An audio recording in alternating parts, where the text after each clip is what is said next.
Their first quarter profits slipped, and they have to raise their prices as a result of the tariffs threatening their low price.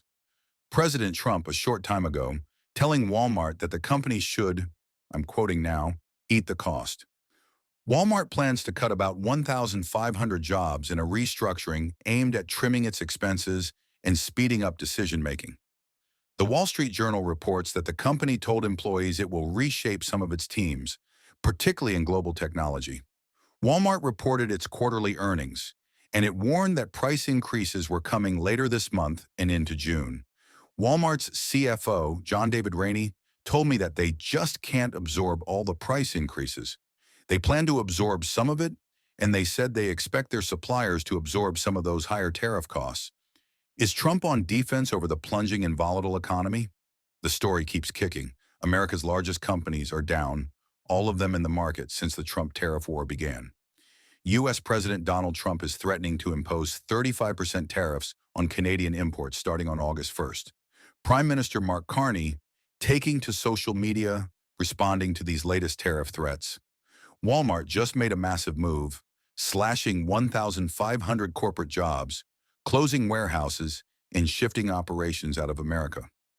As the largest private employer in the country, Walmart's decision is sending shockwaves through U.S. households. The price hikes alone threaten to cost the average family nearly $1,000 a year, and shoppers are already feeling the pinch. While Americans scramble and headlines scream about crisis, guess who's quietly cashing in? Canada. Beneath the surface, Canada's economy is turning this turmoil into opportunity, making moves that most people aren't even noticing. This isn't just a headline, it's a warning sign for America's entire retail system. The shock hit when Walmart announced it would cut approximately 1,500 corporate jobs across its global technology, e-commerce, and Walmart Connect divisions. This wasn't just another round of layoffs. It was a direct response to the pressure from U.S. tariffs. Walmart had to move fast to control costs and keep the business afloat. The company called it streamlining, but the numbers behind the decision were clear. First quarter profits slipped, and the only way to balance the books was to raise prices. Walmart CFO John David Rainey called tariffs inflationary grenades for customers. The company could no longer absorb the extra costs, so shoppers saw the difference at checkout. Prices on basics jumped overnight. A tray of beef that cost $9 was suddenly $14. Lettuce prices spiked by 30%. Walmart told people not to panic buy, but shelves started emptying anyway. The grocery aisle, once a place for bargains, turned into a symbol of how quickly things could fall apart for ordinary Americans. But the fallout didn't stop at higher prices or job cuts. Walmart warned that U.S. tariffs forced it to shift sourcing out of America, destabilizing freight rates once anchored by its massive shipping volume. When Walmart moved its supply chain, it sent shockwaves through the entire system.